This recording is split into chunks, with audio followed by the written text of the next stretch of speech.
Hello everybody once again, and today we'll take a look at lesson number 20, the elementals of nature.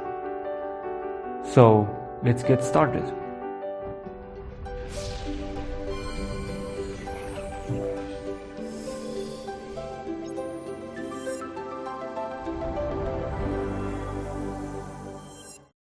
Now you will remember that in lesson 13 we spoke about the mineral kingdom, animal kingdom, and vegetable kingdom.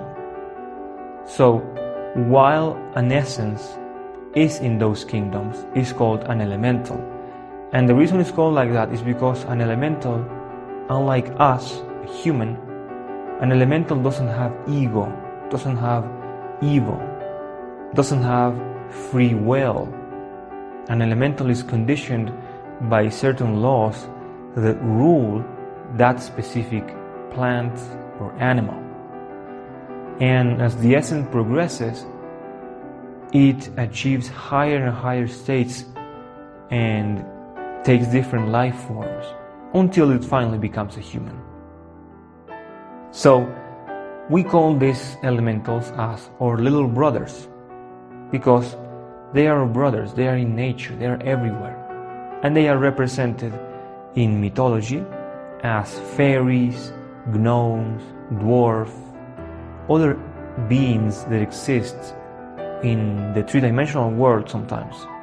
But mostly, these beings, we cannot perceive them because we have lost the ability to perceive the fourth dimension. So the elementals of nature, they live in the fourth dimension. However, sometimes there are certain vortexes on the earth that enable these dimensions to get crossed. And so someone might perceive a gnome or a fairy, a dwarf in a forest. That is a phenomenon that was all the more common in past centuries.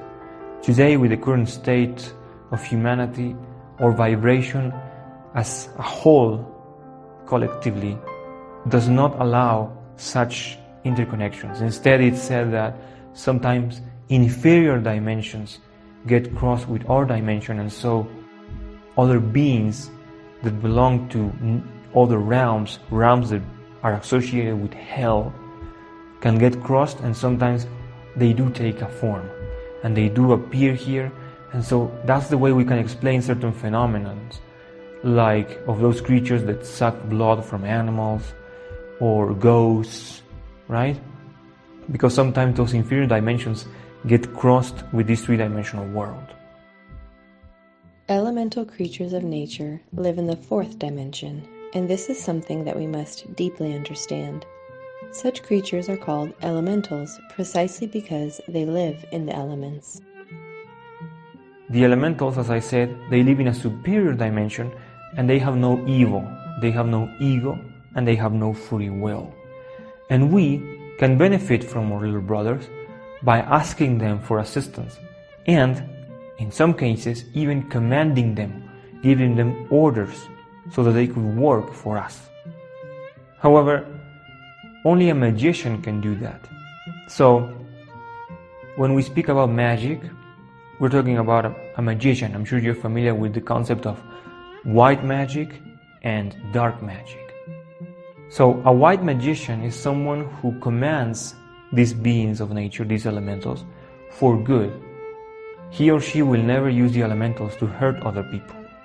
And a dark magician would use negative entities, such as those entities belonging to dead people, or certain elementals that are associated with a more negative side of the world, of nature, of existence.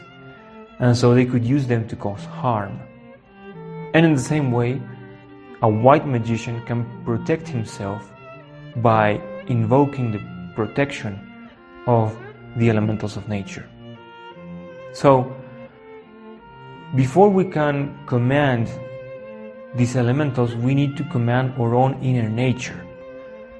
So, a magician is someone who has achieved self-realization, or who is achieving self-realization, who is on a higher state of consciousness. So, these elementals, they will not obey us unless we first conquer our inner nature. Now let me explain. Water, for example. We know that our physical bodies are made 70% water, right? Our bones are made of calcium, and calcium is something we find on the earth. Our skin, it is said that most of the dust we find in our homes is the result of dead cells, dead skin cells that fall off our body. So we can see how we also have the element earth as much as the element water. Now, what about the element fire? We too have the element fire in our blood, in our digestive system, in our heart. It generates heat, correct? And we also have the element air. We need it to survive. And the element air is also associated with our mind, with thinking. We also have intelligence. So, if we do not master our inner elements first, then there's no way the elementals of nature are going to obey us. Instead, they're going to laugh, and they're going to even manipulate us in some cases.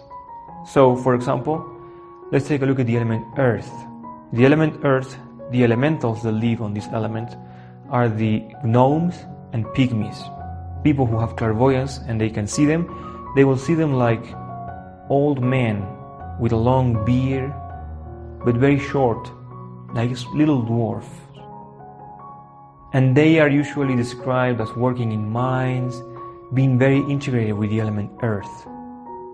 So we can see how they would represent someone who is hardworking.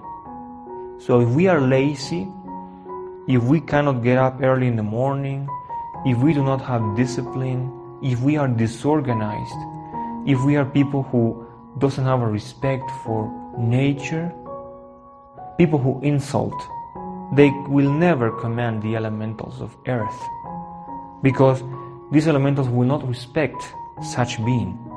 Just in the same way that how could we treat a master with respect if we find that master living a disorganized life, doesn't have discipline, and is insulting all the time, doesn't have a harmonious way of addressing other people? We will not consider that somebody a master. Or in the same way, our little brothers, these elementals of earth, they will not obey us, because we cannot control the element earth inside of us.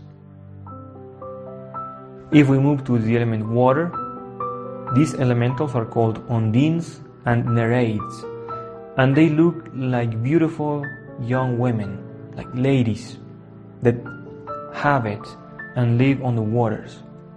And we know how the element water is related with our sexuality, but also with our emotions. So if we do not control our emotions, if we do not control sexuality, if we do not have purity on the way we look at the opposite sex, then these elementals will not obey us. They will not help us. They will see us pretty much in the same way we see a drunken man. We might feel pity for this man, even feel sorry, but if such man were to give us an order, under no circumstance will we consider such man as having an authority over us. So in the same way, these elementals, they will not obey us unless we are working towards sexual purity and controlling our emotions. Then there's the element fire, and the elementals of the element fire are called salamanders, and they look like little dragons, like small lizards of fire. And so if we do not control our rage or anger, if we have this element fire in disorder inside of us, if we have explosions of violence, then they are not going to help us. They're not going to help us because we do not control our element fire, this fire that we feel when someone is attacking us, when someone or when something happens that we don't like, and we feel that fire that we want to react with anger and violence. Clearly we are not the masters of our element fire, and therefore these elementals will see us in the same way, like individuals that are troubled, individuals that are lost. They will not obey us. And the element air is related with our thoughts. So if we do not control our minds, if we are daydreaming all the time, if we wander around with our minds, if we have fantasies, we are not the masters of our minds. We are not the owners of our minds. So these elementals of air, they will not obey us. And it is said that these elementals of air, they look like little children. And also there's a fifth element which we need to conquer, which is called ether. And the elementals of ether are called punktas. And they are related with intelligence. So we need to develop our intelligence and use it for the well-being of humankind. And in that way we'll become friends with these elementals and they will help us. Certainly, the disgusting poison of skepticism infected human minds in an alarming way since the 18th century. There are many stories about goblins, genies, and fairies that still abound in Ireland. Unfortunately, all these innocent creatures, all this beauty of the soul of the world, can no longer be perceived by humanity due to the wisecracks of the rogues of the intellect and the excessive development of the ego. Now, these elementals, let us imagine them like children who go to school. So there are certain divine beings that rule these elements of nature and that guide the essence towards making spiritual progress so it can one day achieve the human state. And so these divine beings are called devas. So for example, on the element earth, we have Kitichi and Brahma. In the element fire, we have Agni. In the element air, we have Pavana. And in the element water, we have Varuna. And in the element ether, we have Indra. And so these divine beings, they guide the essence pretty much like a teacher into making spiritual progress and into developing, into growing. But sometimes there are also lazy elementals that do not want to make any progress, they do not want to do their homework. And we can see that pretty much, for example, when we have a tree, let's say a lemon tree, and this tree doesn't produce any fruits. This tree doesn't produce any flowers. Well, that's a lazy elemental. It's an elemental that doesn't want to develop, that doesn't want to grow, that doesn't want to produce a harvest that's going to help humankind. And as a result, that elemental is going to take longer and longer periods of time to move on to the next kingdom, that would be the animal kingdom. We could also add that plants, for example, they can be qualified or organized by the different elements. So for example, there are plants that are associated with the element water. Like for example, a eucalyptus. That's a plant whose element is water. And so now we know that the elemental of such plants would be an undine or an nereid. Rue is a plant that's associated with the element fire. A pine tree is associated with the element earth, and a sunflower can be associated with the element air. Once we know the properties of each plant, then we can ask them for different favors. So for example, a rue plant is related with the element fire, so it would be a good idea for us to cook leaves from this plant and then to wash the floor in our homes.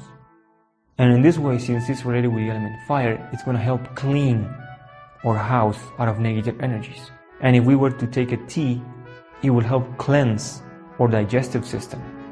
Our Venerable Master, Samael Aun Weor, has written a book where he compiled thousands of different formulas that we can prepare in order to harmonize our lives, in order to cure certain diseases, in order to awake the consciousness, and much more. That book can be downloaded for free on our official website, and we will surely give you a link along with this video. The elemental therapy is the royal art of nature because it teaches us to command the elemental creatures in order to cure our bodies, awake the consciousness, obtain protection, receive financial help, and much more. Now, how do we work with an elemental? How do we command an elemental? Now we are certain that we are somehow controlling the elements of our nature, and we are somehow trying to work towards the awakening of the consciousness. So what we would do is we would concentrate in our hearts, and we would ask our Divine Father, or Heavenly Father, or Heavenly Mother to grant us the possibility to command this elemental of nature. We will ask for permission because we do not want to violate any laws. We would certainly be using this elemental for the good of humanity, for our own good, for the well-being of our family. So we concentrate on the plant and we ask our Divine Self to ask this elemental to grant us the assistance we're looking for. So for example, if we have problems with our mind, that we cannot control our thoughts, we can go and sit under a pine tree.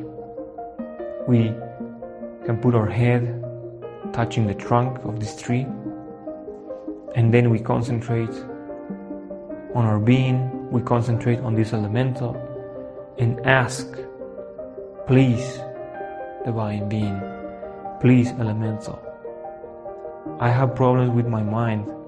I have trouble controlling my thoughts. Please help me to have peace of mind. Assist me in the practices of meditation.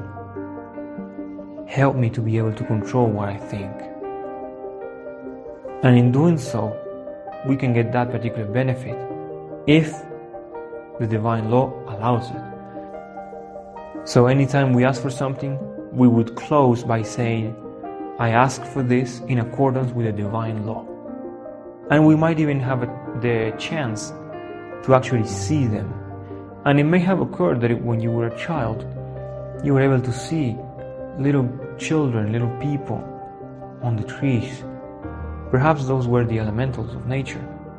Or we could also use these elementals to have protection. Remember that some people might use certain elementals to cause harm to others, what we know as witchcraft. So I'm sure you're familiar with the idea that people sometimes sacrifice a hen, a chicken, a bat, a frog, and do some really nasty things like putting somebody else's picture inside that frog, or desiccating the animal and then hanging it in someone's door. Really evil stuff. So we can protect ourselves with the elementals of nature. For example, we could have lemon trees, and we could ask them to protect our family, our property, our life, our children, to protect us. And so, in that case, we will be blocking, or rather, the elementals of nature that we have at our service, they will block those negative energies, those negative influences that someone is casting at us. And if someone has negative thoughts, then that as well can affect us. And what a better way to protect ourselves than by having a whole army of different plants, of different beings, different elementals in our home. And remember that just by having the plant is not going to be enough. So you need to have the plant, you need to take care of the plant, you need to be friends with that plant or with that animal, and you need to ask them to protect you. And it might well be that if someone were to use a spell or dark magic against you, then all of a sudden you wake up and you see the plant is dead or is dying. That has to do with that plant absorbing the evil that was meant to you and is sacrificing so you can be okay, so your family can be alright.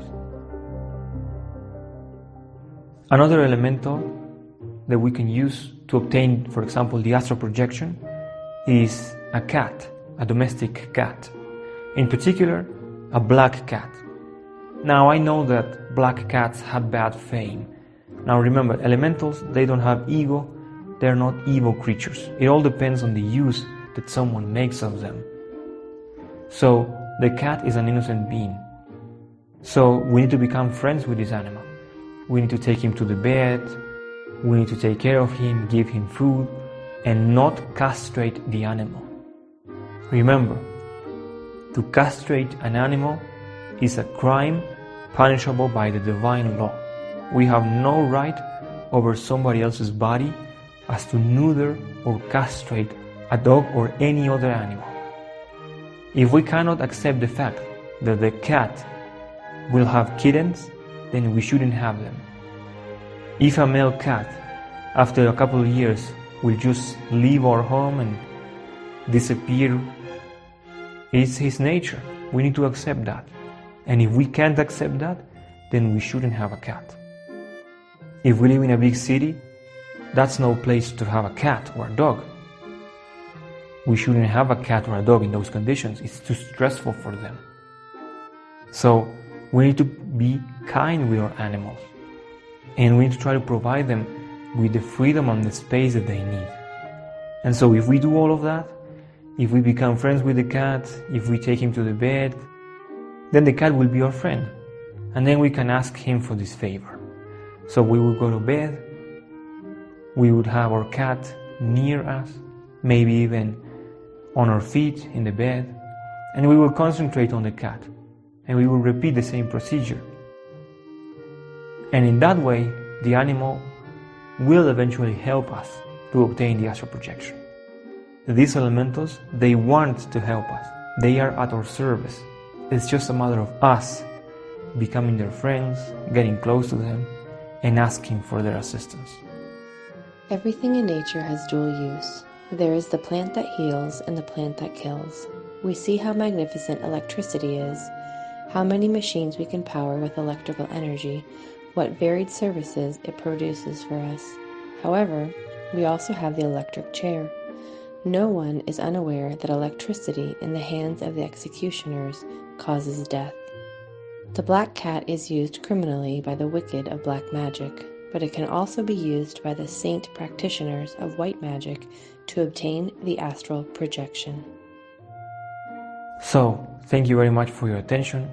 I hope this lesson was useful to you. Don't forget to read Master Samael Aumbior's book on natural medicine and practical magic, so you can get acquaintance with the fact that maybe you have a friend in your backyard waiting for you to ask them for a favor. So, I'll see you next time. Take care.